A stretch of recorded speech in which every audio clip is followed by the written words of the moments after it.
আজ রবিবার, ছুটির দিন। তো আমি যাচ্ছি ছেলের স্কুলে। বাড়ির সমস্ত কাজ কমপ্লিট করে বেরিয়ে পড়েছি। ছেলের স্কুলে আসছিল প্যারেন্টস মিটিং, যেহেতু সেপ্টেম্বরের ফার্স্ট উইকে ওদের হাফ ইয়ারলি এক্সাম হয়েছিল। তো স্কুল থেকেও না সানডে করেই এই মিটিংটা ডাকে, যেন বাবা মা দুজনে এসে তাদের বাচ্চাদের প্রবলেমগুলো সলভ করতে পারে। তো স্কুলে কাজ কমপ্লিট করে বাড়ি চলে এসেছি। এসেই দেখছি ছাদে আমার হাজব্যান্ড বসে পড়েছে, কারণ আমি বলেছিলাম যে তুমি যেহেতু এসব পরিষ্কার করতে পারো তো বাড়িতেই নিয়ে আসবে, নিয়ে এসে বাড়িতে কাটা বাছা ধোয়া করে আমরা আজ রান্না করে খাবো। তো ছাদেই আমাদের সমস্ত কিছু করতে হয়, নিচে আমাদের জায়গা নেই। তো আমার হাজব্যান্ড খুব সুন্দর কাটতে পারে, যে কোনো মাংস সুন্দরভাবেই ও কাটতে পারে, তাই আমি ওকে অতটা হেল্প করতে পারিনি, যতটুকু পেরেছি করেছি। তো বেশিরভাগটাই ও করেছে।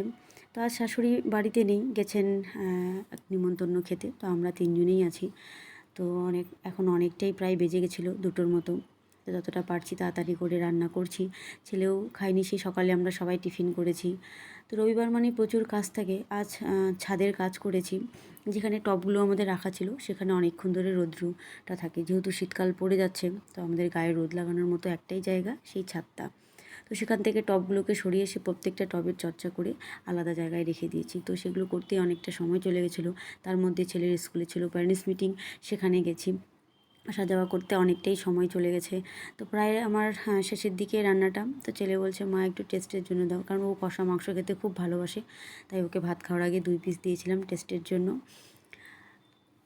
তো দেখো আমরা বসে পড়েছি সবাই মিলে খেতে। তো কলা পাতায় মাংস ভাত খাচ্ছি। তোমরা কে কে পছন্দ করো অবশ্যই আমাকে কমেন্টে জানাবে।